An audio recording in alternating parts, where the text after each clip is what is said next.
ನಂದಿನಿ ಕರ್ನಾಟಕದ ನಂಬರ್ 1 ಹಾಲಿನ ಬ್ರ್ಯಾಂಡ್. ನಂದಿನಿ ಹಾಲು ರಾಜ್ಯ ಹೊರ ರಾಜ್ಯದಲ್ಲಿ ತನ್ನ ಹವಾ ಕ್ರಿಯೇಟ್ ಮಾಡಿತ್ತು. ಶುದ್ಧತೆ ಹಾಗೂ ಶ್ರೇಷ್ಠತೆಯ ಪ್ರತೀಕವಾಗಿರುವ ನಂದಿನಿ ಈಗ ಜಾಗತಿಕ ಬ್ರ್ಯಾಂಡ್ ಆಗಿ ಗುರುತಿಸಿಕೊಳ್ಳುವುದಕ್ಕೆ ಮುಂದಾಗಿದೆ. ನಂದಿನಿಯ ಮೌಲ್ಯ ಮತ್ತು ಜನಪ್ರಿಯತೆ ಮತ್ತಷ್ಟು ಹೆಚ್ಚಾಗಲಿದ್ದು, ಜನಪ್ರಿಯ ಕ್ರೀಡೆಯಾದ ಕ್ರಿಕೆಟ್ ತಂಡದ ಜರ್ಸಿಯ ಮೇಲೆ ನಂದಿನಿಯ ಲೋಗೋ ವಿಶ್ವವ್ಯಾಪಿ ರಾರಾಜಿಸಲಿದೆ. ಟಿ20 ವಿಶ್ವಕಪ್ನಲ್ಲಿ ಕೆಎಂಎಫ್ ಸ್ಕಾಟ್ಲೆಂಡ್ ಮತ್ತು ಐರ್ಲೆಂಡ್ ತಂಡಕ್ಕೆ ಪ್ರಾಯೋಜಕತ್ವ ನೀಡಿದೆ. ನಂದಿನಿ ಲೋಗೋ ಹೊಂದಿರುವ ಜರ್ಸಿಯಲ್ಲಿ ಈ ಎರಡು ತಂಡಗಳು ಆಟಗಾರರು ವಿಶ್ವಕಪ್ನಲ್ಲಿ ಕಣಕ್ಕಿಳಿಯಲಿದ್ದಾರೆ.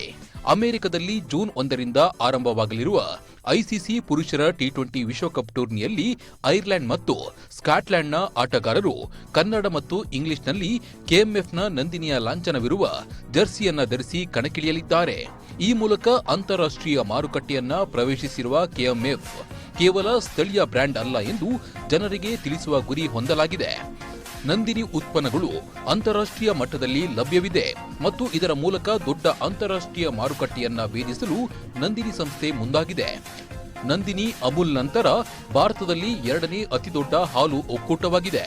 ಎರಡು ತಂಡಗಳ ಆಟಗಾರರ ತೋಳಿನ ಮೇಲೆ ನಂದಿನಿಯ ಲಾಂಛನವೂ ಇರಲಿದೆ. ನಂದಿನಿಯ ಲಾಂಛನವಿರುವ ಹೊಸ ಜರ್ಸಿಯನ್ನ ತೊಟ್ಟಿರುವ ಆಟಗಾರರ ಚಿತ್ರವನ್ನ ಕ್ರಿಕೆಟ್ ಸ್ಕಾಟ್ಲೆಂಡ್ ತನ್ನ ವೆಬ್ಸೈಟ್ನಲ್ಲಿ ಬಿಡುಗಡೆ ಮಾಡಿದೆ. ವಿದೇಶಿ ಆಟಗಾರರ ಜರ್ಸಿ ಮೇಲೆ ನಂದಿನಿ ಲೋಗೋ ನೋಡಿ ಕನ್ನಡಿಗರು ಫುಲ್ ಖುಷಿಪಟ್ಟಿದ್ದಾರೆ.